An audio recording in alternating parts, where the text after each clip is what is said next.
Marquise Mita, our first warning meteorologist, is joining me right now. Marquise, we've been talking about these showers and thunderstorms that are going to come tomorrow. Is any of that going to impact this launch tomorrow night? Yeah, I do think, unfortunately, the launch window is right around the same time that we'll be experiencing rain along the Space Coast. Some stronger, gustier winds.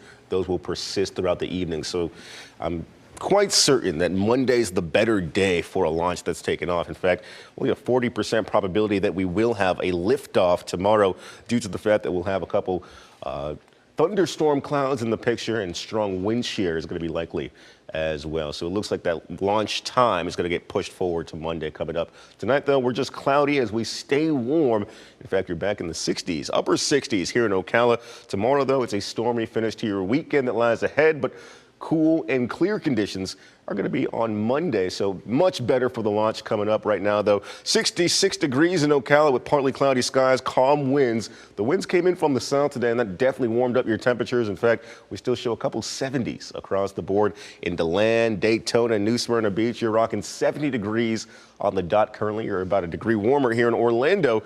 Bithlo and 72 degrees is what we show further south into Melbourne. Ultimately, though, still a little bit breezy here in the metro. 8-mile-per-hour wind speeds coming in from the south and the east. And it's the combination of that southeasterly flow and a thick blanket of clouds that'll keep you warm and comfortable tonight. Ultimately, nothing to show here on the radar, but it'll be a different picture over the next 24 hours as the chance for severe thunderstorms will be sliding in from the west, courtesy of this cold front. In fact, all the way across the bluegrass area of Kentucky and into Tennessee, we did show stronger storms today, possible tornado-induced storms, in fact, and we could have a couple of those in the Panhandle and across the Big Bend tomorrow in the afternoon. For tonight, though, here in Ocala, temperatures are only going to drop a few extra degrees. We'll kick off the morning with mostly cloudy skies, so the cloud coverage increases. But even with the clouds, we'll likely find our way back into the upper 70s and lower 80s tomorrow. Here in Orlando, we could even see a little bit more sunshine out the door tomorrow morning early.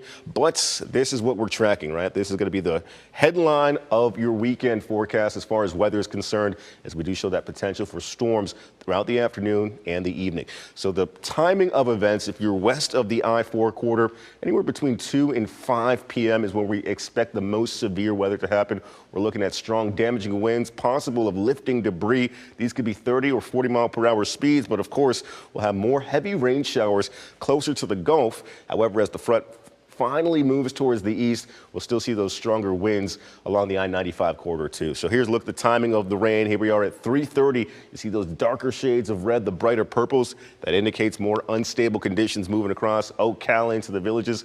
And then we even have those same shades of purple and red here inside the metro at 6:30, in which it's likely that we could have some severe thunderstorms as well. It's a marginal risk issued by the Storm Prediction Center that's going to continue to stretch into the evening, but eventually the rain tapers into the Atlantic and we're left with much drier conditions to start off your work week. As far as rain is concerned, we see heavier showers further to our west across the Big Bend area.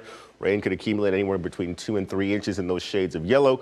Likely that here across I-4 we could have half of an inch before the day is said and done, but also we are quite breezy, right? You see those stronger winds all throughout your Sunday evening. Could be speeds of up to 36 miles per hour by Monday morning in Winter Haven, so we're still breezy heading into the work week, but the number one impact that we're watching out for will be the winds. We could still see some flooding instances, and we cannot rule out the chance for tornadoes. Monday's much better though, right? Much cooler nevertheless. We're going to drop from the lower 80s to the lower 60s, a near 20-degree drop in your afternoon highs, but we bounce back throughout the work week. 73 for your high on Wednesday as you stay dry, but the end of your forecast looks a little bit wet. Look to see some rain move back into the picture on Friday.